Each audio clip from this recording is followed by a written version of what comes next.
Buenas noches, hermanos, y como siempre es una bendición poder estar con ustedes para poder compartir la palabra de Dios. Quiero comenzar recordándoles lo que estudiamos la semana pasada. La semana pasada vimos al Señor Jesucristo. eh, la semana pasada vimos al Señor Jesucristo entrando en una conversación con un hombre religioso y rico que llegó, que se postró delante de él y le preguntó qué era necesario para entrar en el reino de Dios, qué era necesario para ser salvo. Sin embargo, era un hombre que pensaba que por sus obras, que por su desempeño religioso, que por las buenas obras que había hecho, entonces él iba a entrar en el reino de Dios. Y si recuerdan, el Señor Jesucristo lo confronta con la ley, utilizando la ley para el propósito para el cual fue dada por Dios, que era para revelarnos nuestro pecado, para darnos a conocer nuestra condición de perdición, cuán corruptos estamos, ¿verdad? Por causa de nuestro pecado y que nosotros no llegamos al estándar divino. Esa era la meta de lo que Jesús estaba haciendo con este hombre. Le confronta con la ley, ¿verdad? De hecho, le confronta con el primer mandamiento, cuando le dice que vaya y venda todo lo que tiene y lo dé a los pobres y le siga. Sin embargo, este hombre cambió las riquezas terrenales y por las eternas. Él despreció el regalo de la vida eterna, despreció la bendición de seguir al Señor Jesucristo por aferrarse a las riquezas temporales, a la seguridad temporal que provee los recursos económicos, que dan las riquezas. Ahora, hoy continuamos con, con lo que ocurrió después de este evento. Porque este hombre se va, sin embargo Jesús queda ahí con sus discípulos y Jesús aprovecha esta oportunidad para enseñarles a los discípulos con respecto a la condición humana y a la incapacidad que los hombres tienen para salvarse por sus propios esfuerzos. Es así que quiero invitarles a buscar en sus Biblias e ir a Marcos capítulo 10, versículo 23. Marcos capítulo 10, versículo 23. Y el día de hoy vamos a estar estudiando del versículo 23 al versículo 31. Marcos 10 del 23 al 31. Y dice así: Entonces Jesús, mirando alrededor, dijo a sus discípulos: cuán difícilmente entrarán en el reino de Dios los que tienen riquezas. Los discípulos se asombraron de sus palabras, pero Jesús respondiendo volvió a decirles: hijos, cuán difícil les es entrar en el reino de Dios a los que confían en las riquezas. Más fácil es pasar un camello por el ojo de una aguja que entrar un rico en el reino de Dios. Ellos se asombraron aún más, diciéndose entre sí: ¿quién pues podrá ser salvo? Entonces Jesús, mirándolos, dijo: para los hombres es imposible, mas para Dios no, porque todas las cosas son posibles para Dios. Entonces noten cómo comienza Jesús la conversación con sus discípulos. Dice que él empezó a verlos alrededor.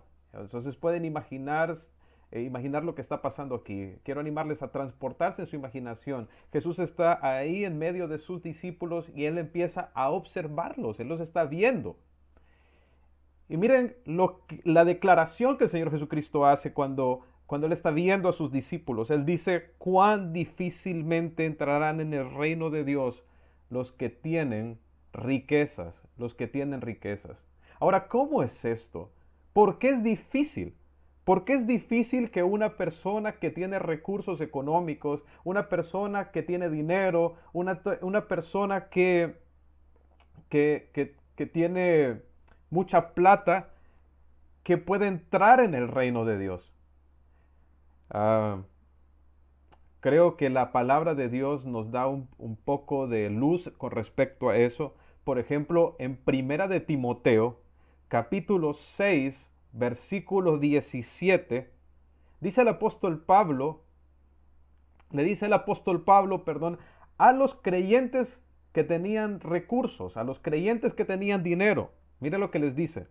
A los ricos de este siglo manda que no sean altivos, ni pongan la esperanza en las riquezas, las cuales son inciertas, sino en el Dios vivo que nos da todas las cosas en abundancia para que las disfrutemos.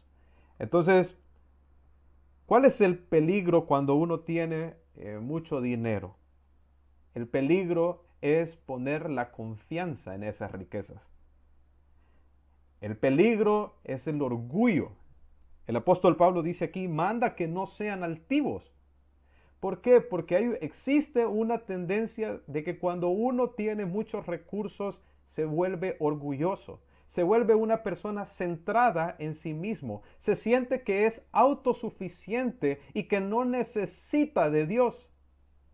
Y este es justamente el problema, porque el problema es cuando que uno cae en una falsa seguridad, ¿verdad? Uno piensa que ese dinero que tiene en ese banco o esas propiedades que uno posee o el negocio que uno tiene le da a uno la capacidad para poder llevar a cabo lo que uno quiera sin necesidad de buscar al Señor, sin necesidad de depender de Él. Y este es el engaño que se encuentra en las riquezas y que generalmente evita que las personas puedan llegar al Señor Jesucristo. Creo que otra ilustración con respecto a eso lo encontramos en la parábola del sembrador. Si recuerdan, una parte de la semilla que el sembrador esparció cayó en una tierra que tenía espinos.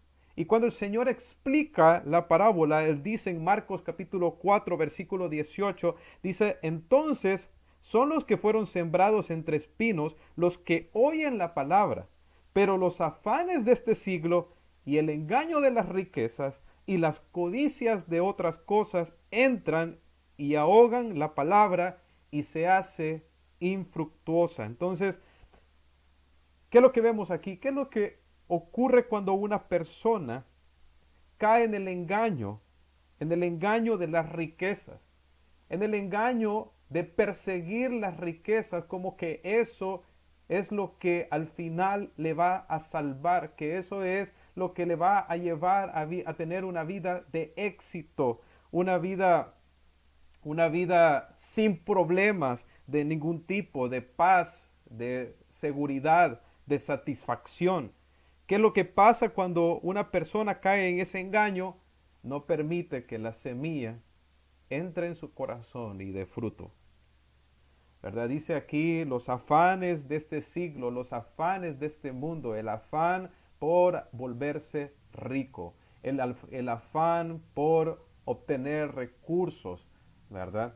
Ahora, esto es, realmente es una posición muy terrible en la que uno puede encontrarse, porque le va a pasar lo que le pasó a aquel hombre que vemos en la parábola que el Señor Jesucristo contó allá en Lucas capítulo 12, versículo 5, cuando dijo, mirad, guardaos de toda avaricia. Perdón, Lucas capítulo 12, versículo 15, dijo el Señor Jesús, mirad y guardaos de toda avaricia, porque la vida del hombre no consiste en la abundancia de bienes que posee. También le refirió una parábola diciendo, la heredad de un hombre rico había producido mucho. Entonces este es un hombre que tenía una heredad, una parcela de tierra que le había generado mucho dinero.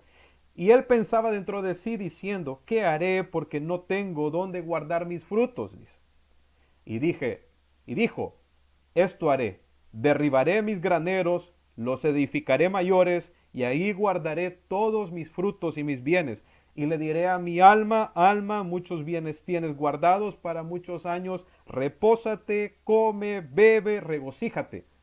Pero Dios le dijo, necio, esta noche vienen a pedirte tu alma y lo que has provisto, ¿de quién será? Y este es el problema de poner la esperanza en las riquezas, porque las riquezas son inciertas, las riquezas solo duran el tiempo que estamos aquí, el tiempo que las tenemos mientras estamos mientras estamos aquí en la tierra, pero no trascienden, no trascienden a la vida eterna, ¿verdad? Y realmente es necia la persona que pone su confianza en ellas, pues el día de su muerte va a experimentar una pérdida total, total. Entonces dice el Señor Jesús aquí que es realmente difícil para un rico entrar en el reino de Dios. Ahora, observen cuál es la respuesta de los discípulos ante la declaración del Señor Jesucristo. Dice que ellos se asombraron.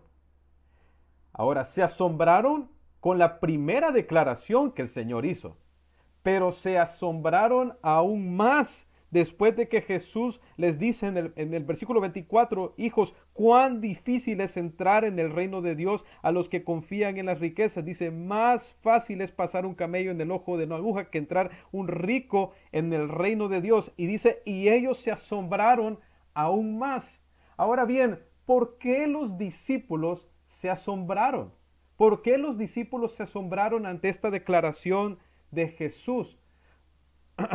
Pues para entender eso, hermanos, nosotros tenemos que transportarnos al tiempo en que estaban viviendo los discípulos de Jesús y cuál era la visión que en el judaísmo tenían las personas con respecto a las personas pudientes, a las personas ricas. Realmente en la cultura judía o en el judaísmo de este tiempo, la persona que tenía recursos, la persona que tenía dinero, era una persona que era considerada como bendecida por Dios, ¿verdad? Que tenía la bendición de Dios sobre su vida, ¿verdad? O sea que ellos asociaban el estar espiritualmente bien con el tener abundantes recursos económicos. Esto es lo mismo en lo que habían caído aquellos amigos de Job. Recuerdan, Job perdió todo y luego vinieron sus amigos, ¿verdad? Entre comillas, y le dijeron, y lo empezaron a acusar, a decirle de que él lo más seguro tenía pecado, porque Dios prospera a los hombres que andan en integridad. Entonces que la razón por la cual él había quedado arruinado era porque él andaba en pecado, porque él andaba mal, ¿verdad? Ese era el concepto que tenían las personas en el judaísmo con respecto a las riquezas, ¿verdad? O mejor dicho, la perspectiva que tenían de una persona que estaba saludable espiritualmente, ¿verdad? Que si estaba bien espiritualmente, también tenía que tener recursos, tener riquezas, ¿verdad? Una persona rica tenía mayor capacidad para dar, ¿verdad? Mayor capacidad para dar limosna, ¿verdad?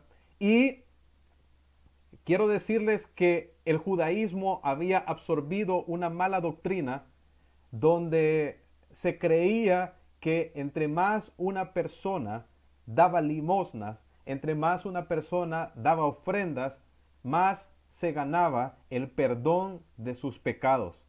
Ahora, hermanos, y solo para que ustedes lo puedan verificar, hay un libro apócrifo del Antiguo Testamento que es uno de sobre los cuales se basaba el judaísmo de los tiempos del Señor Jesucristo. Es el libro de Eclesiástico, también llamado Sirácides, ¿verdad? Es un libro apócrifo, ¿verdad? No es inspirado por Dios, pero ahí está en la Biblia católica. ¿Y sabe qué dice? ¿Qué dice el libro de Sirácides en el capítulo 3?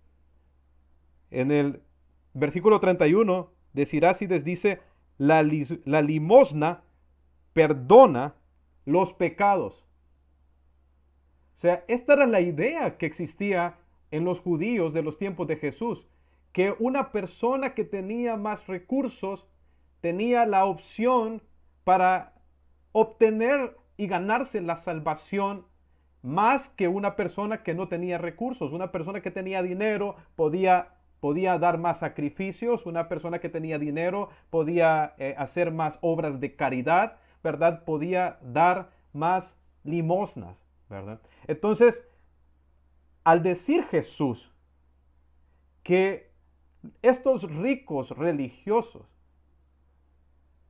que les era difícil, que era prácticamente imposible que ellos entraran en el reino de Dios, realmente hizo que las personas que estaban escuchando a Jesús, que incluso los mismos discípulos de Jesús, entraran en shock. ¿Por qué? Porque si estos ricos, estas personas que tenían dinero, eran supuestamente los que ellos creían que, que tenían más posibilidades de entrar en el reino de Dios, de ganarse el reino de Dios, si estos eran los hombres que tenían más posibilidades, ¿en qué quedaban ellos que eran pobres? Por eso es que ellos dicen, ¿quién pues podrá ser salvo? O sea, ellos estaban pensando de la manera en que les estoy compartiendo. Ellos estaban diciendo, si estos hombres que son religiosos, que tienen dinero, que dan limosna, que hacen todas estas buenas obras, no pueden entrar, y entonces, ¿quién va a poder entrar? ¿Cómo los que no tenemos nada vamos a entrar? Ahora, Jesucristo dice, Jesucristo dice, para los hombres es imposible. Y de hecho, eso era justamente lo que el Señor Jesucristo quería mostrar en esta sección, en estas declaraciones, que era imposible que una persona, que un hombre se pueda salvar por sus propios medios, por sus propios esfuerzos. No hay manera de comprar la salvación. Es imposible.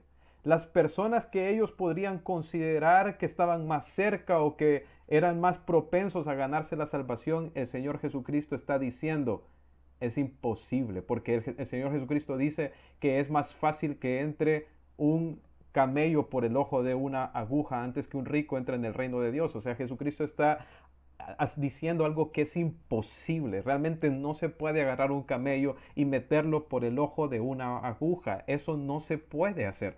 O sea, Jesucristo está haciendo lo que está haciendo con este ejemplo es dando una ilustración de algo que es imposible, una imposibilidad. Es imposible que una persona, no importa cuánto se esfuerce o cuántos recursos tenga o cuántas limosnas haya dado o cuántas buenas obras haya hecho, se gane la salvación. No podemos, por nuestros esfuerzos humanos, ganarnos el cielo. Eso es lo que está diciendo cuando dice que no puede entrar en el reino de Dios. El reino de Dios es el ámbito de la salvación. No podemos recibir el perdón de nuestros pecados por nuestros esfuerzos, ni por nosotros, cuánto dinero nosotros ofrendemos. Es imposible, es imposible. Entonces, si no es, si es tan difícil entonces, si las personas que los judíos consideraban que eran los que más adelante, iban más adelante, no podían ir, y ellos ahora se estaban viendo a ellos que estaban atrás en la línea y decían, bueno, entonces, ¿quién puede ser salvo? Entonces, todos estamos afuera. Si nadie se lo puede ganar, si aún las personas que nosotros consideramos, ¿verdad?, que podían ganárselo no pueden, entonces, ¿quién puede? Pues humanamente es imposible. Es imposible. Y eso es algo que nosotros tenemos que entender. No hay forma que el hombre, por su propia capacidad, pueda salvarse. Pueda salvarse. Ahora bien, cuando escuchamos eso, realmente de pronto nos deja como en un estado de desesperanza, pero no es así. Miren lo que dice la segunda parte de la declaración del Señor Jesucristo en el versículo 27. Jesús dice, mas para Dios. Ese más es un contraste, pero para Dios está diciendo algo opuesto, ¿verdad? Lo que para el hombre es imposible porque está limitado. Nosotros estamos limitados en todo, ¿verdad? Hoy la psicología nos quiere decir que nosotros lo podemos todo, ¿no es así? La doctrina de la prosperidad nos ha dicho que nosotros somos los hijos del rey, ¿verdad? Y por lo tanto podemos hacer todo, ¿verdad? Hermanos, pero las cosas no son así. Nosotros somos seres limitados. Nosotros no podemos ni siquiera añadirnos a un día de vida. Nosotros estamos limitados en todo sentido, por oportunidades. Incluso esta pandemia nos ha enseñado cuán limitados estamos nosotros. ¿Quién de nosotros, hermanos, en este momento puede quitar este virus? ¿Quién de nosotros en este momento puede generar riqueza de la noche a la mañana? Trabajos. Nadie. Ahora, sin embargo, Dios actúa en un ámbito completamente diferente. ¿Por qué? Porque Él es todopoderoso. Porque Él es Dios. Y Él sí es capaz de hacer todas las cosas. Y específicamente, hermanos, en el ámbito de la salvación, solamente el Señor puede salvar. Eso es lo que está diciendo el Señor Jesucristo acá. Para el hombre es imposible salvarse. El hombre no puede comprar su salvación. El hombre no puede hacer las obras necesarias para entrar en el reino. Pero eso que es imposible para el hombre, sí es posible para Dios. Porque para Dios no hay nada imposible. Hermanos, no hay ninguna persona que esté lejos, que esté lo suficientemente lejos para ser alcanzado por la gracia y por el perdón de Dios. El Señor puede perdonar aún a la persona que está más hundida en el pecado.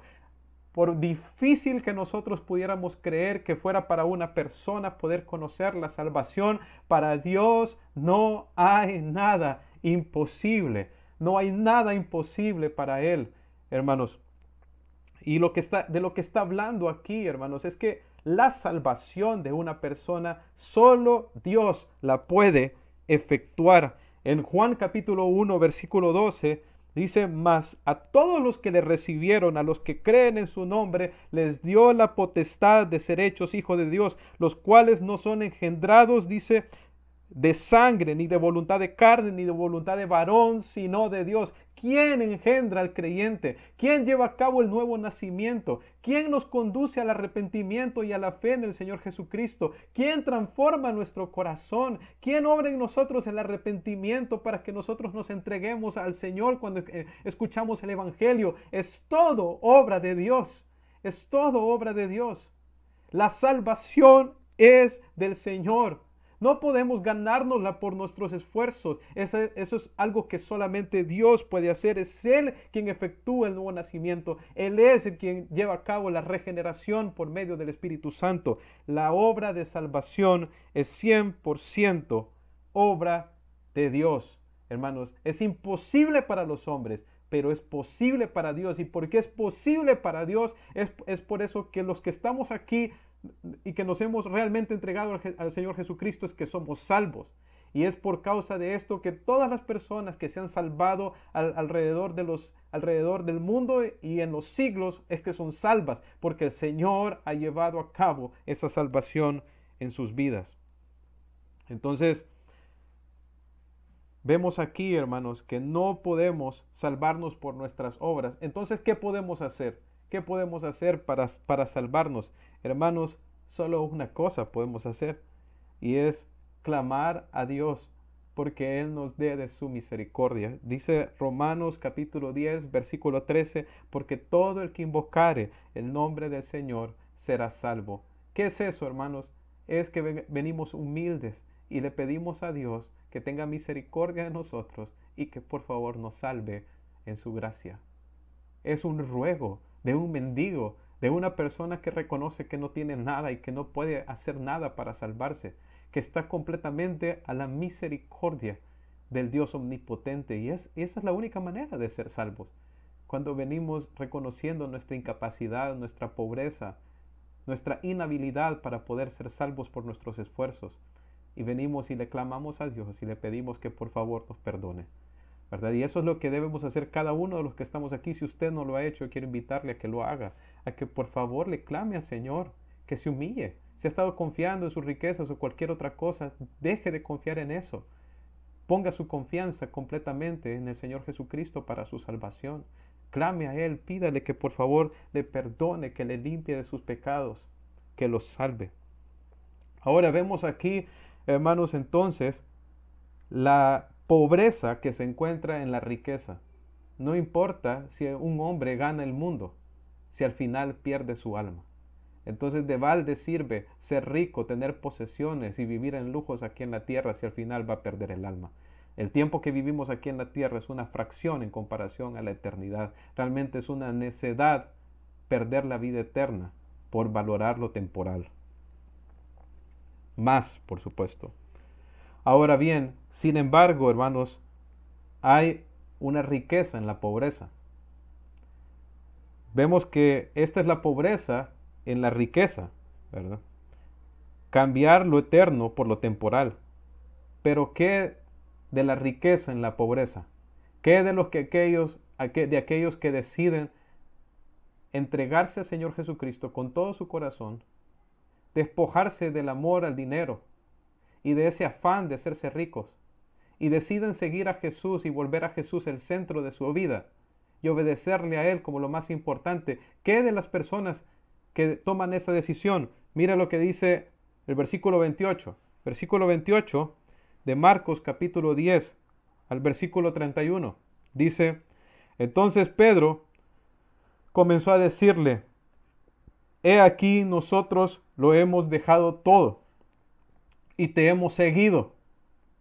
Respondió Jesús y dijo, de cierto os digo que no hay ninguno que haya dejado casa, o hermanos, o hermanas, o padre, o madre, o mujer, o hijos, o tierras, por causa de mí y del Evangelio, que no reciba 100 veces más ahora en este tiempo, casas, hermanos, hermanas, madres, hijos, tierras, con persecuciones, y en el siglo venidero la vida eterna.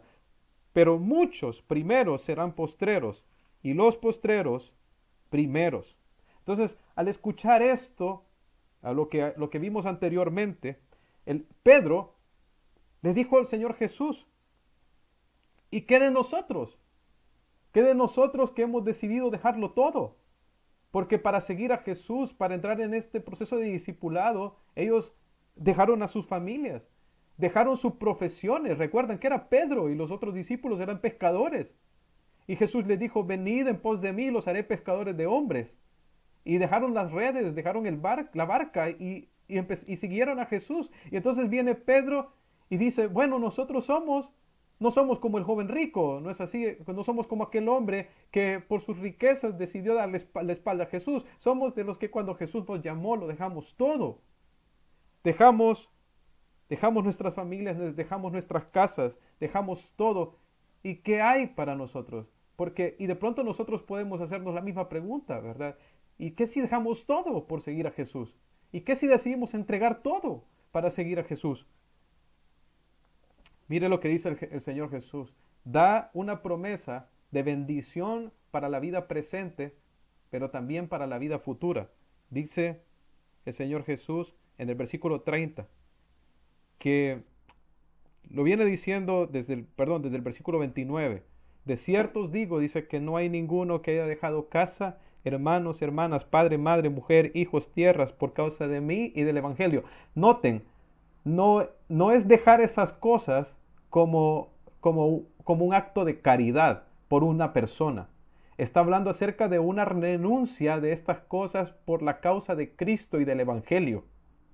Dice, no hay ninguna persona que deje estas cosas por causa de mí, del Evangelio. Dice que no reciba 100 veces más. Mire, ¿cuándo? Ahora en este tiempo.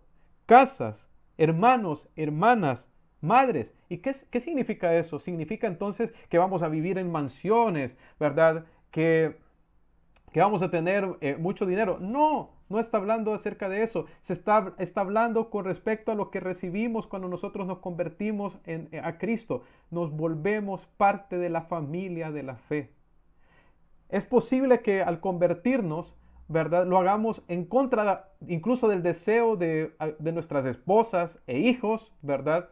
El Señor Jesucristo dijo que no iba a traer paz sino espada, ¿verdad? Que los enemigos del hombre iban a estar en su misma casa, ¿verdad? Entonces que posiblemente mis propios familiares se opongan a mí, que los pierda por causa de que yo decido entregarme al Señor Jesucristo. Le ha pasado a muchos, pero lo que el Señor Jesucristo está diciendo, pero si tú te entregas a mí, vas a encontrar una familia más grande, una familia 100 veces más grande. Es la familia de los escogidos, la familia de los salvos, la iglesia del Señor Jesucristo. Y todos los que nos hemos convertido y hemos llegado a ser parte de la iglesia, sabemos que tenemos una familia en Cristo Jesús. Personas que están dispuestas a poner, que están dispuestas a poner sus vehículos, sus recursos para darnos de comer si es necesario. Personas que nos aman, que de pronto no tenemos ningún lazo genético o un lazo de sangre, pero que nos une nuestra fe en el Señor Jesucristo, que somos una familia en Jesucristo. De eso es lo que está hablando. Y yo creo que nosotros tenemos el ejemplo tangible de esto en la conversión de las personas en el libro de los Hechos. Ustedes recuerdan qué pasó cuando se convirtieron aquellos 3,000 como resultado de la predicación del Evangelio. Dice, y con gran poder, dice en Hechos capítulo 4, versículo 33, daban testimonio los apóstoles de la resurrección del Señor Jesucristo, y abundante gracia era sobre ellos. Y dice, y no había entre ellos ningún necesitado, porque todos los que poseían heredades y casas las vendían y traían el precio de lo vendido y lo ponían a los pies de los apóstoles, y se repartía cada uno según su necesidad. ¿Qué es lo que vemos aquí? Generosidad, el cuerpo de Cristo cuidando de otros creyentes necesitados, la familia de la fe. ¿Y qué encontramos nosotros cuando nos convertimos en Cristo? A Cristo encontramos hermanas, encontramos hermanos, encontramos padres, encontramos personas que ponen incluso sus casas, ¿verdad?, para acogernos, o incluso nos mandan de comer, hermanos. Eso es la familia de la fe. Es una gran bendición. Ahora el Señor dice que también van a venir persecuciones. Entonces el Señor no está diciendo que la vida de los creyentes va a ser color de rosa, que todo nos va a ir bien, que vamos a tener mucho dinero, que no vamos a tener problemas. No es así, eso es un engaño, eso es una mentira, ¿verdad? Las persecuciones nos vienen, ¿verdad?, por causa de que somos seguidores de Cristo. Pero miren, nuestra recompensa no solo es temporal en todas las bendiciones que obtenemos aquí al convertirnos a Cristo, sino también, dice, y en el siglo venidero, la vida eterna. ¿Y qué puede ser más glorioso, hermanos, que la vida eterna? De tener una relación con el Señor Jesucristo por la eternidad, de estar con Él por siempre, de ir al cielo. Esa es la bendición más grande que nosotros tenemos, hermanos. El hecho de que vamos a estar con Cristo por toda la eternidad, por toda la eternidad. Entonces, renunciar a todo por la causa de Cristo no es una pérdida, es la mayor riqueza que nosotros podríamos llegar a tener. Ahora en el versículo 31 dice, pero muchos primeros serán postreros, y los postreros primeros. ¿Y qué es lo que a qué está haciendo Jesús referencia aquí? Si notan, Pedro salió diciendo, y aquí, ¿qué pasa con nosotros, verdad? Y vemos también ahí en Pedro ese anhelo que los discípulos tenían de estar en un lugar, en una posición alta, ¿no es así? ¿Se acuerdan? Hace unas semanas hablamos acerca de la lección de humildad que les había dado el Señor Jesucristo, y lo que está haciendo aquí es volviéndoles a dar esta lección de humildad. ¿Cuál es la idea de esto de que los primeros serán postreros y los postreros serán primeros? Tiene que ver con el hecho de que la salvación, no importa en qué tiempo de nuestra vida nosotros la encontremos, se les va a dar a todo creyente por igual. Para entender un poco más esto, ustedes pueden ver la parábola del hombre que tenía la viña y que salió a contratar trabajadores a las 6 de la mañana, a las 9 de la mañana, a las 12 de la mañana, a las 12 del mediodía, a las 3 de la tarde, después a las 5 de la tarde, y luego vino y les pagó a todos, cuando llegó la hora de pagarles, les pagó a todos lo mismo. Y, ¿verdad? Y los que habían trabajado desde la mañana le empezaron a demandar al Señor y le dijeron, ¿por qué les pagas a aquellos lo mismo que a nosotros si nosotros trabajamos desde la mañana? Y entonces viene el Señor y le contestó esto. Esto está en Mateo 20. Dice, él respondiendo dijo a uno de ellos, amigo, no te hago agravio, no conviniste conmigo en un denario, toma lo que es tuyo y vete. Pero quiero dar a este postrero como a ti. ¿No me es lícito acaso hacer lo que quiero con lo mío? ¿O tienes tú envidia porque yo soy bueno? Así los primeros serán postreros y los postreros primeros, porque muchos son llamados, mas pocos escogidos. Entonces ven lo que el Señor le está diciendo ahí, que la recompensa de la salvación va a ser equitativa, va a ser para todos. Hay personas que piensan porque recibieron a Jesucristo desde que eran niños y pudieron trabajar con Él, ¿verdad? De pronto van a tener algo más que aquella persona que se convirtió al Señor Jesucristo en el hecho de su muerte. Hermanos, la salvación, el perdón de los pecados. Aquí no estamos hablando de recompensas, estamos hablando acerca de la salvación. Es algo que el Señor da por igual a toda persona que se arrepiente, que se entrega a Él, poniendo su fe en el Señor Jesucristo. Hermanos, que esta lección que acabamos de aprender nos ayude a vivir a nosotros más agradecidos con el Señor, porque lo que era imposible para nosotros, Dios lo hizo posible por su poder, y por ese poder nos salvó, nos rescató y nos perdonó. Oremos.